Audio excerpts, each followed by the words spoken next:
पैसे के बारे में एक मौलिक सच्चाई है जिसे ज्यादातर लोग कभी समझ नहीं पाते, जबकि वे बस अपनी जिंदगी जी रहे होते हैं। यह स्कूलों में नहीं सिखाई जाती, यह सुर्खियां नहीं बटोरती और अक्सर परिवारों के भीतर भी इस पर चर्चा नहीं की जाती। यह एक खामोश, खतरनाक सच्चाई है जो अधिकांश लोगों से साफ दिखते हुए भी छिपी रहती है। जहां मुट्ठी भर लोग थोड़े से प्रयास से वित्तीय आजादी हासिल कर लेते हैं, वहीं ज्यादातर लोग अपनी पूरी जिंदगी मेहनत करते हैं, फिर भी चिंताओं, बिलों और भविष्य के डर में फंसे रहते हैं। और इन दोनों समूहों के बीच का अंतर भाग्य, प्रतिभा या किताबी बुद्धिमत्ता भी नहीं है। यह अंतर कुछ सरल फिर भी बहुत गहराई से अनदेखी की गई बात में निहित है। धनी लोग संपत्ति हासिल करते हैं, जबकि गरीब अनजाने में देनदारियां जमा करते जाते हैं। मैं चाहता हूं कि आप एक पल रुककर अपने जीवन पर विचार करें। आपने कितने वित्तीय निर्णय लिए हैं, यह सोचकर कि आप आगे बढ़ रहे हैं, केवल यह महसूस करने के लिए कि आप वास्तव में आजादी से और दूर होते जा रहे थे। कितनी बार आपने किसी नई चीज को पाने पर गर्व महसूस किया है, केवल महीनों बाद यह महसूस करने के लिए कि इसने ज्यादा तनाव, ज्यादा बिल और कम शांति लाई। यह पैसे का अदृश्य खेल है, और जब तक आप इसके नियमों को नहीं समझते, आप हारने के लिए खेल रहे हैं। जब मैं छोटा था, मैं दो ऐसे पुरुषों को देखकर बड़ा हुआ जिन्होंने मेरी सोच को पूरी तरह बदल दिया। एक का मानना था कि कड़ी पढ़ाई करना, अच्छे नंबर लाना और एक स्थिर नौकरी हासिल करना ही सुरक्षित रास्ता था। वह बुद्धिमान, समर्पित, सम्मानित थे, लेकिन पैसे को लेकर हमेशा चिंतित रहते थे। दूसरे के पास कोई खास डिग्रियां ही नहीं थीं, लेकिन उन्होंने अलग सवाल पूछे। उन्होंने मुझे सिखाया कि पैसा इस बारे में नहीं है कि आप कितना कमाते हैं, बल्कि इस बारे में है कि यह आपके लिए कितना काम करता है। सोच में इस बदलाव ने मेरे जीवन की दिशा बदल दी। ज्यादातर लोगों का मानना है कि चीजें खरीदना प्रगति का संकेत है। एक नई कार सफलता जैसी लगती है, एक बड़ा घर जीत जैसा लगता है, एक बिल्कुल नया स्मार्टफोन रुतबे जैसा लगता है। लेकिन कुछ ही लोग कभी रुककर यह पूछते हैं, क्या यह मेरी जेब में पैसा डालता है या हर महीने मेरी जेब से पैसा निकालता है? यह साधारण सा सवाल उन लोगों को अलग करता है जो संपत्ति बनाते हैं, उनसे जो उपलब्धियों के वेश में कर्ज जमा करते हैं। मैंने ऐसे लोगों को देखा है जो एक साल में $1,00,000 से ज्यादा कमाते हैं, सचमुच एक साल में $1,00,000, फिर भी तनाव में जीते हैं, गहरे कर्ज में डूबे हुए होते हैं और सब कुछ खोने के डर से कांपते रहते हैं। और मैंने ऐसे लोगों को भी देखा है जो बहुत कम कमाते हैं, फिर भी उनके पास निवेश, आय के स्रोत और ऐसी संपत्ति थी जो उनके सोते समय भी उनके लिए काम करती थी। पैसा वित्तीय अज्ञानता को हल नहीं करता। वास्तव में ज्यादातर मामलों में यह केवल समस्या को और बढ़ा देता है। एक खामोश डर है जो अधिकांश लोगों पर छाया रहता है। बिलों का भुगतान न कर पाने का डर, बीमार पड़ने और आय खोने का डर, बूढ़े होने और दूसरों पर निर्भर रहने का डर, पैसे के बारे में बात करने और अनजान लगने का डर। क्या आपने कभी ऐसा महसूस किया है? भविष्य के बारे में सोचते समय सीने में वह कसाव। यह डर पैसे की कमी से नहीं पैदा होता, यह नियंत्रण की कमी से पैदा होता है। यहाँ एक वाक्य है जिसे आपको आज याद रखना है, जो केवल पैसे के लिए काम करता है वह पैसे से कभी आजाद नहीं होगा। जब तक आप अपना समय तनख्वाह के बदले बेचते हैं और उस तनख्वाह का इस्तेमाल देनदारियां खरीदने में करते हैं, यह मानते हुए कि वे संपत्ति है, आप एक ऐसी दौड़ में फंसे हुए हैं जिसकी कोई अंतिम रेखा नहीं है। आप दौड़ते हैं, आप थक जाते हैं, आप बूढ़े हो जाते हैं और आप अभी भी वहीं के वहीं हैं। मेरी युवावस्था के दौरान जब मैंने एक हेलीकॉप्टर पायलट के रूप में सेवा की, तो मैंने नेतृत्व और जोखिम के बारे में कुछ शक्तिशाली सीखा। हवा में आप ऐसा दिखावा नहीं कर सकते कि आपको कोई समस्या नहीं दिख रही है। यदि आप एक छोटी सी गलती को नजरअंदाज करते हैं तो वह बढ़ती है और आपको नीचे गिरा सकती है। पैसे के साथ भी ठीक ऐसा ही होता है। छोटे गलत निर्णय जो वर्षों में दोहराए जाते हैं, खामोशी से सपनों को तबाह कर देते हैं। और यहाँ इस वीडियो का मुख्य बिंदु है, ज्यादातर लोग देनदारियां खरीदते हैं, ये सोचते हुए कि वे संपत्ति खरीद रहे हैं, क्योंकि उन्हें कभी अंतर सिखाया ही नहीं गया था। वे बेवकूफ नहीं हैं, वे बस वही करते हैं जो बाकी सब करते हैं, और भीड़ का अनुसरण करना औसत बने रहने के सबसे तेज तरीकों में से एक है। इस सामग्री में मैं आपको दिखाऊंगा कि ऐसा क्यों होता है, यह पैटर्न ज्यादातर लोगों के जीवन में कैसे दोहराया जाता है, और सबसे महत्वपूर्ण बात, आज की दुनिया के लिए वास्तविक, सरल और लागू होने वाले उदाहरणों का उपयोग करके आप इस तर्क को कैसे बदलना शुरू कर सकते हैं? क्योंकि जब आप पैसे के खेल को स्पष्टता से देखते हैं तो आपके भीतर कुछ बदल जाता है। चिंता कम हो जाती है, निर्णय अधिक सचेत हो जाते हैं और भविष्य एक निरंतर खतरे जैसा महसूस होना बंद हो जाता है। यदि आप अंत तक मेरे साथ बने रहते हैं तो आप केवल यह नहीं समझेंगे कि धनी लोग संपत्ति क्यों खरीदते हैं और गरीब अनजाने में देनदारियां क्यों हासिल करते हैं। आप उन अवसरों को देखना शुरू कर देंगे जहां आप कभी केवल खर्चे देखते थे। और जब ऐसा होता है तो पैसा समस्या होना बंद हो जाता है और एक उपकरण बन जाता है। अब मैं गहराई में जाना चाहता हूं क्योंकि यहीं पर ज्यादातर लोग बिना एहसास हुए ही खो जाते हैं। कर्ज का जाल गैर जिम्मेदारी से शुरू नहीं होता, यह अच्छे इरादों से शुरू होता है। यह तब शुरू होता है जब कोई कहता है मैं इसके लायक हूं, सबके पास ऐसा एक है, यह मुझ पर एक निवेश है, मैं इसे बाद में समझ लूंगा। क्या आपने कभी खुद से इनमें से कोई वाक्य कहा है? लगभग हर किसी ने कहा है। जब मैं जेरोक्स में काम करता था तो मैंने ऊंची कमीशन कमाई। कई लोगों के लिए वह सफलता का शिखर था, लेकिन मुझे कुछ बहुत परेशान कर रहा था। जितना ज्यादा मैं कमाता था उतना ही ज्यादा मैं अपने सहकर्मियों को बेहतर कारें, बड़े घर खरीदते हुए और लंबी भुगतान योजनाओं में फंसते हुए देखता था। वे पहले खुश थे लेकिन बाद में कैदी बन गए। मैंने महसूस किया कि बढ़ी हुई आय आजादी नहीं ला रही थी, ये केवल उनकी जीवन शैली को बढ़ा रही थी। और यह पैसे के सबसे क्रूर नियमों में से एक है। जब आय बढ़ती है और वित्तीय शिक्षा साथ नहीं चलती तो वित्तीय गुलामी भी साथ साथ बढ़ती है। आइए आज अविश्वसनीय रूप से सामान्य किसी बात पर चर्चा करें। एक व्यक्ति पूरे महीने काम करता है, अपनी तनख्वाह प्राप्त करता है और तुरंत उसका एक बड़ा हिस्सा किस्तों में दे देता है। कार की किस्तें, क्रेडिट कार्ड के भुगतान, पिछली खरीद के भुगतान। अंत में वे भविष्य बनाने के लिए काम नहीं कर रहे होते, वे अतीत का भुगतान करने के लिए काम कर रहे होते हैं और वे इसे अभी भी एक सामान्य जीवन कहते हैं। लेकिन सामान्य का मतलब स्वस्थ नहीं होता। कई लोग मानते हैं कि घर का मालिक होना हमेशा एक संपत्ति है, लेकिन अगर हर महीने यह आपकी जेब से पैसा निकालता है, टैक्स, रखरखाव, ब्याज पैदा करता है और आय उत्पन्न नहीं करता है, तो व्यवहार में यह क्या है? सच्चाई कड़वी होती है, लेकिन यह आपको आजाद करती है। एक संपत्ति आपकी जेब में पैसा डालती है, बाकी सब देनदारी है, चाहे वे इसे कितना भी फैंसी नाम क्यों न दे। इसका एक मनोवैज्ञानिक कारण है। वित्तीय व्यवहार पर शोध से पता चलता है कि मानव मस्तिष्क तत्काल संतुष्टि चाहता है और असुविधा से बचता है। कुछ नया खरीदना तत्काल खुशी पैदा करता है। निवेश करने के लिए धैर्य, सीखने और अक्सर अभी कुछ छोड़ने की आवश्यकता होती है ताकि बाद में कुछ प्राप्त हो सके। मस्तिष्क वर्तमान को पसंद करता है और आधुनिक वित्तीय प्रणाली इसे आपसे बेहतर जानती है। क्या आपने कभी गौर किया है कि खरीदना कितना आसान है और निवेश करना कितना मुश्किल है? कुछ क्लिक के साथ आप एक ऐसा कर्ज ले लेते हैं जो सालों तक चलेगा, लेकिन निवेश करने के लिए वे अध्ययन, विश्लेषण, अनुशासन की मांग करते हैं। इसमें से कुछ भी इत्तेफाक से नहीं है। खेल को इस तरह डिजाइन किया गया था ताकि बहुमत उपभोग करता रहे और अल्पसंख्यक संपत्ति जमा करते रहे। यहाँ एक वाक्य है जिसे मैं चाहता हूँ कि आप अपने साथ ले जाएं। गरीब बिलों का भुगतान करने के लिए काम करते हैं, अमीर पैसे से बिलों का भुगतान करवाते हैं। यह अहंकार नहीं है, यह रणनीति है। जब तक आप इस तर्क को नहीं बदलते, आप जितना चाहें उतना कमा सकते हैं और आपको फिर भी लगेगा कि यह कभी पर्याप्त नहीं है। और इससे पहले कि मैं जारी रखूं, मैं आपसे कुछ सरल फिर भी बेहद महत्वपूर्ण पूछना चाहता हूं। यदि इस सामग्री ने अब तक आपके दिमाग को खोला है तो कृपया लाइक करें और चैनल को सब्सक्राइब करें। यह हाव भाव छोटा लग सकता है, लेकिन यह प्लेटफॉर्म को बताता है कि इस तरह की सामग्री को ज्यादा लोगों तक पहुंचने की जरूरत है। और जितने ज्यादा लोग वित्तीय रूप से जागेंगे, सिस्टम के लिए बहुमत की वित्तीय अज्ञानता का फायदा उठाना उतना ही मुश्किल हो जाएगा। अब मैं आपको कुछ बताता हूं जो मेरे साथ हुआ था।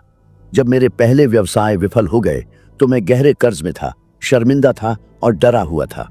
मुझ पर सैकड़ों हजारों डॉलर का कर्ज था।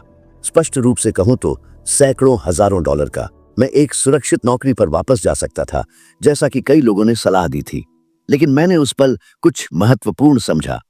अगर मैं केवल पैसे के लिए काम करने वापस जाता तो मैं इसे कभी महारत हासिल करना नहीं सीख पाता। इसलिए मैंने सीखने का चुनाव किया। मैंने संपत्ति को समझने का चुनाव किया।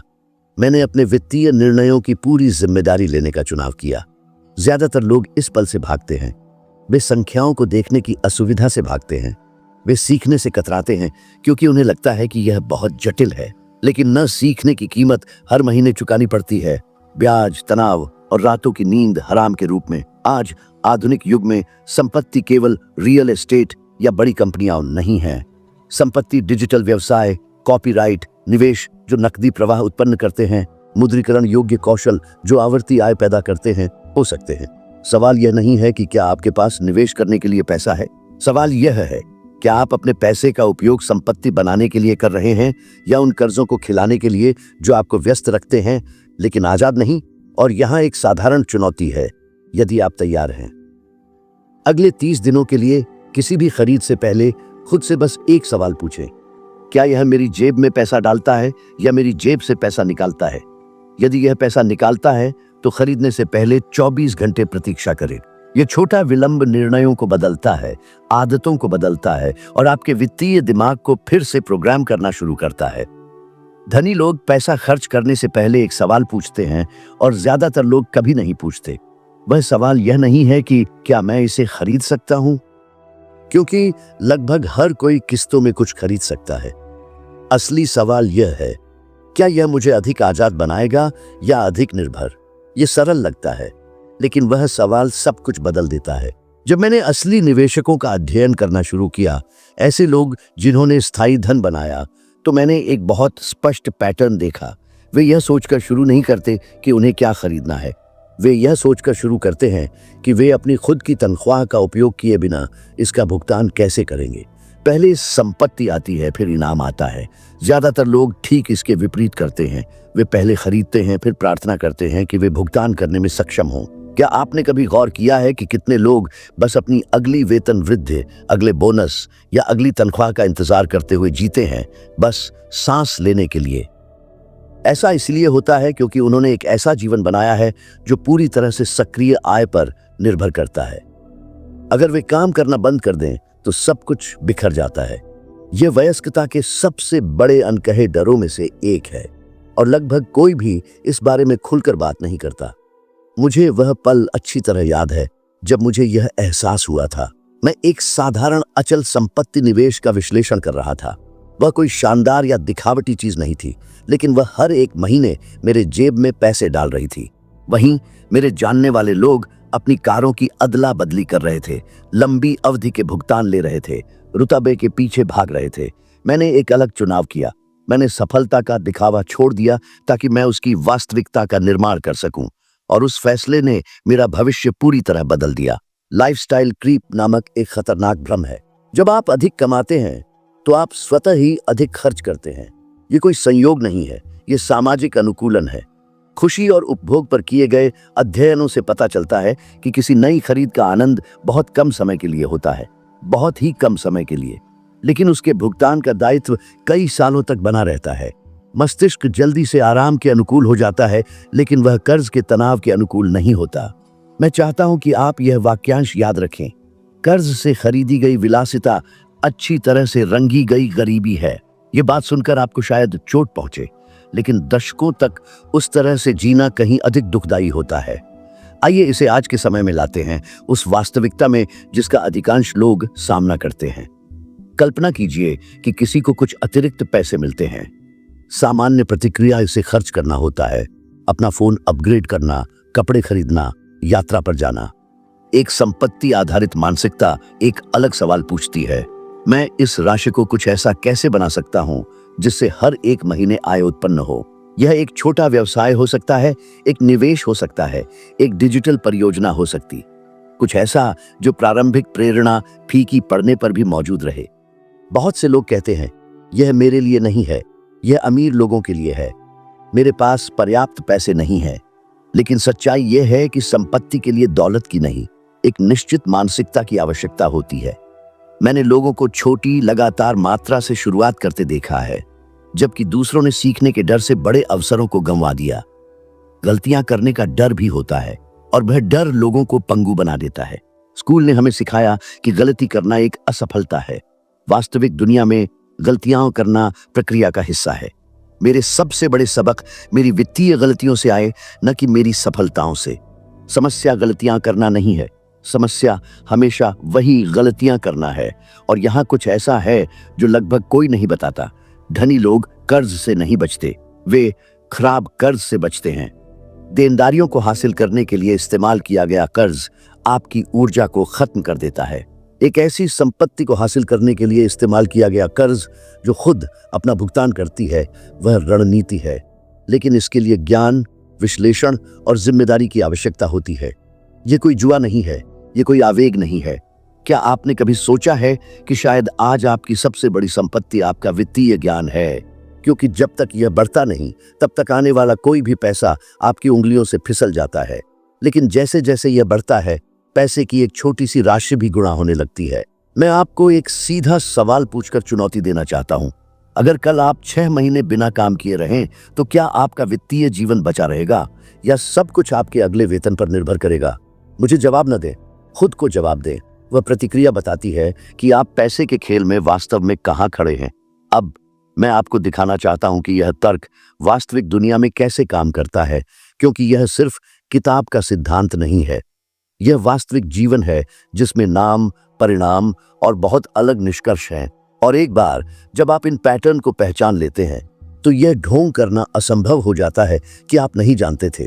सालों से मैंने सार्वजनिक हस्तियों को संपत्ति और देनदारियों के बीच के अंतर को समझकर अपने जीवन को पूरी तरह से बदलते देखा है। एक बहुत स्पष्ट उदाहरण वॉरेन बफेट है। वह कभी भी दिखावटी प्रदर्शन, लग्जरी कारों या भव्य हवेलियों के लिए नहीं जाने जाते थे। उनकी अधिकांश दौलत उन संपत्तियों से आई जो नकदी प्रवाह उत्पन्न करती हैं और समय के साथ बढ़ती है। जबकि कई लोग दिखावे के पीछे भागते थे, उन्होंने बुनियादी सिद्धांतों का पालन किया। इसका परिणाम दशकों तक स्वतंत्रता, निरंतरता और घातीय वृद्धि रहा। वह जल्दी अमीर नहीं बने, वह स्थायी रूप से अमीर बने। अब दूसरी ओर मैंने दुखद कहानियां भी देखी हैं। प्रसिद्ध लोग जिन्होंने कम समय में बहुत बड़ी दौलत कमाई, लेकिन पैसा कमाने और पैसा बचाने के बीच का अंतर कभी नहीं सीखा। एक प्रसिद्ध मामला माइक टायसन का है। उन्होंने करोड़ों रुपये कमाए, मैं इसे दोहराना चाहता हूं, करोड़ों रुपए, लेकिन इस तरह खर्च किया जैसे पैसा अनंत हो। हवेलियां, कारें, आवेगपूर्ण खर्च, स्थायी संपत्तियों पर कोई ध्यान नहीं। पैसा जल्दी आया और उससे भी तेजी से चला गया। प्रतिभा दौलत लाई, लेकिन वित्तीय शिक्षा की कमी ने बर्बादी की ओर धकेल दिया। ये दो उदाहरण कुछ शक्तिशाली बातें बताते हैं। समस्या कभी यह नहीं थी कि कितना पैसा आया, समस्या हमेशा यह थी कि उसके बाद उसके साथ क्या किया गया। वित्तीय बुद्धिमत्ता के बिना पैसा किसी ऐसे व्यक्ति को रेस कार देने जैसा है जिसने कभी गाड़ी चलाना नहीं सीखा। और अब मैं इसे आपकी वास्तविकता पर लाना चाहता हूं, क्योंकि शायद आप सोच रहे हैं कि ये कहानियां आपके अपने जीवन से बहुत दूर हैं, लेकिन वे हर एक दिन छोटे पैमाने पर दोहराई जाती हैं। ऐसे लोग जिन्हें विरासत मिलती है और वे सब कुछ खो देते हैं। ऐसे लोग जो लॉटरी जीतते हैं और कुछ सालों बाद गहरे कर्ज में डूब जाते हैं। ऐसे लोग जिन्हें वेतन वृद्धि मिलती है और वे फिर भी वेतन से वेतन तक जीते रहते हैं। पैटर्न हमेशा एक जैसा होता है। पैसे और भलाई पर हुए शोध से एक बहुत ही महत्वपूर्ण बात पता चलती है। अधिक आय केवल एक निश्चित बिंदु तक ही खुशी बढ़ाती है। उससे आगे जो वास्तव में मायने रखता है वह नियंत्रण, सुरक्षा और स्वायत्तता की भावना है, और वह उपभोग से नहीं आती। वह अनुमानित नकदी प्रवाह और ठोस संपत्तियों से आती है। यही कारण है कि इतने सारे सफल लोग लगातार चिंता में जीते हैं, जबकि बहुत से साधारण लोग शांति से सोते हैं। मैंने दुनिया भर में हजारों लोगों से बात की है, और सबसे आम डर अमीर बनना नहीं है। सबसे आम डर सब कुछ खोना, किसी और पर निर्भर रहना या परिवार पर बोझ बनना है। यह डर खरीदारी करने से नहीं सुलझता, ये वित्तीय संरचना से सुलझता है। आइए मैं अपनी जिंदगी का एक और वास्तविक किस्सा साझा करता हूं। मेरे व्यवसायों के विफल होने के बाद मुझे खुद को देखना पड़ा और स्वीकार करना पड़ा। मैं पैसों के मामले में बुरा नहीं था, मैं पैसों के बारे में अज्ञानी था। यह दर्दनाक था, इसने मेरे अहंकार को चुनौती दी, लेकिन यह मुक्तिदायक था, क्योंकि जिस क्षण आप स्वीकार करते हैं कि आप नहीं जानते, आप सीखने के लिए जगह बनाते हैं। और वहीं से मैंने सब कुछ फिर से बनाना शुरू किया, संपत्तियों, नकदी प्रवाह और निरंतर वित्तीय शिक्षा पर ध्यान केंद्रित करते हुए। यहाँ एक वाक्यांश है जिसे मैं दोहराता हूँ, क्योंकि यह बहुत सच है। अधिकांश लोग वित्तीय अराजकता से सिर्फ एक अप्रत्याशित घटना दूर हैं। एक स्वास्थ्य समस्या, नौकरी से निकालना, एक आर्थिक संकट। जब आप बिना संपत्ति के जीते हैं तो हवा का कोई भी तेज झोंका तूफान में बदल जाता है। और यहाँ एक महत्वपूर्ण सवाल है जिस पर आपको अभी विचार करना चाहिए। अगर कल सिस्टम बदल गया, अगर आपकी नौकरी प्रभावित हुई, अगर बाजार ठंडा पड़ गया, तो क्या आपके जेब में पैसा आता रहेगा? अगर जवाब कुछ नहीं है तो यह कोई फैसला नहीं है। यह एक शुरुआती बिंदु है, एक खतरनाक झूठ है जो कई लोगों को अपने वित्तीय जीवन को बदलने से रोकता है। वह झूठ कहता है, मेरे लिए अब बहुत देर हो चुकी है, काश मुझे यह पहले पता होता। अब इसका कोई मतलब नहीं है। मैं आपसे सीधा कहना चाहता हूं, शुरुआत करने का सबसे अच्छा समय कल था। दूसरा, सबसे अच्छा समय अभी है। पैसा उम्र का सम्मान नहीं करता, यह लगातार ले गए निर्णयों का सम्मान करता है। अधिकांश लोगों का मानना है कि संपत्ति बनाने के लिए बहुत सारे पैसे की आवश्यकता होती है, लेकिन व्यवहार में जो चीज किसी को शुरुआत करने से रोकती है वह पैसे की कमी नहीं है, यह स्पष्टता की कमी है। जब आप नहीं जानते कि क्या देखना है तो हर अवसर एक जोखिम जैसा लगता है। जब आप समझते हैं कि संपत्ति क्या है तो दुनिया अलग दिखना शुरू हो जाती है। आप वहां संभावनाएं देखने लगते हैं जहां पहले केवल उपभोग दिखता था। संपत्तियां अक्सर छोटी शुरू होती हैं, कभी कभी वे केवल एक आदत में बदलाव के रूप में शुरू होती हैं। जो आता है उसका एक हिस्सा खर्च करने से पहले अलग रखना, हर एक दिन थोड़ा अध्ययन करना, एक ऐसा कौशल विकसित करना जो आपकी मुख्य नौकरी से परे आय उत्पन्न कर सके, कुछ ऐसा बनाना जो तब भी मौजूद रहे जब आप शारीरिक रूप से उपस्थित न हो। यह कोई ग्लैमर नहीं है, यह निर्माण है, एक बहुत ही सामान्य सांख्यिकीय पैटर्न है। अधिकांश लोग बिलों का भुगतान करने में इतने व्यस्त होते हैं कि वे संपत्ति बनाने के बारे में सोच भी नहीं पाते। वे कहते हैं कि वे तब शुरू करेंगे जब उनके पास खाली समय या पैसा होगा, लेकिन समय और पैसा केवल उन्हीं के लिए खाली होता है जो उन्हें बनाने का फैसला करते हैं। कोई भी एक दिन सब कुछ सुलझा हुआ लेकर नहीं उठता। अंतर यह है कि कुछ लोग बिना किसी गारंटी के भी शुरुआत करते हैं। मैंने लोगों को अपनी दिशा पूरी तरह से बदलते देखा है जब उन्होंने केवल वेतन के बजाय नकदी प्रवाह पर ध्यान केंद्रित करना शुरू किया। उन्होंने यह पूछना बंद कर दिया, मैं कितना कमाता हूं, और पूछना शुरू कर दिया, हर एक महीने कितना आता है। जब मुझे सक्रिय रूप से उपस्थित होने की आवश्यकता नहीं होती है, वह सवाल चुनाव बदलता है, बातचीत बदलता है, प्राथमिकताओं को बदलता है। एक बात आपको समझने की जरूरत है कि संपत्तियां एक ही बार में डर को खत्म नहीं करती हैं, वे धीरे धीरे डर को कम करती हैं। आय की हर छोटी आवर्ती धारा आपकी भावनात्मक सुरक्षा में एक और ईंट की तरह है, और यह सीधे आपके स्वास्थ्य, आपके रिश्तों और आपके निर्णयों को प्रभावित करती है। हताश लोग खराब निर्णय लेते हैं, सुरक्षा के दायरे वाले लोग अधिक स्पष्ट रूप से सोचते हैं। पैसे और भावनाओं के बीच सीधा संबंध है। अध्ययनों से पता चलता है कि वित्तीय स्वायत्तता की भावना चिंता को कम करती है और भलाई बढ़ाती है। यह विलासिता के बारे में नहीं है, यह पूर्वानुमेयता के बारे में है, यह शांति से सोने के बारे में है, यह जानते हुए कि आप जीवित रहने के लिए एक ही वेतन पर निर्भर नहीं हैं। अब मैं आपको एक सरल यथार्थवादी चुनौती देना चाहता हूं। अगले 90 दिन के लिए छोटे खर्चों में कटौती करने पर कम ध्यान दें और आय का कम से कम एक नया स्रोत बनाने पर अधिक ध्यान दें, चाहे वह कितना भी छोटा क्यों ना हो। कुछ ऐसा जो आपके जेब में पैसा डाले, भले ही वह थोड़ा सा ही क्यों ना हो, क्योंकि शुरुआती राशि सबसे महत्वपूर्ण बात नहीं है। सबसे महत्वपूर्ण बात यह है कि खुद को यह साबित करना कि आप पारंपरिक मॉडल के बाहर आय उत्पन्न कर सकते हैं। और जब भी आवेगपूर्ण खर्च करने का प्रलोभन उठे तो यह याद रखें, हर बार जब आप एक संपत्ति चुनते हैं तो आप भविष्य की थोड़ी सी स्वतंत्रता खरीदते हैं। हर बार जब आप अनावश्यक कर्ज चुनते हैं तो आप अपने कल का एक टुकड़ा बेच देते हैं। मैं यह नहीं कह रहा हूं कि आपको कभी जीवन का आनंद नहीं लेना चाहिए। मैं आपको बता रहा हूं कि वित्तीय अनुशासन के बिना जीवन का आनंद लेना भविष्य में बहुत भारी कीमत पर पड़ता है। स्वतंत्रता का मतलब यह नहीं है कि आप अभी अपनी हर इच्छा पूरी करें। सच्ची स्वतंत्रता तो आगे चलकर बिना किसी डर के चुनाव करने की शक्ति होना है।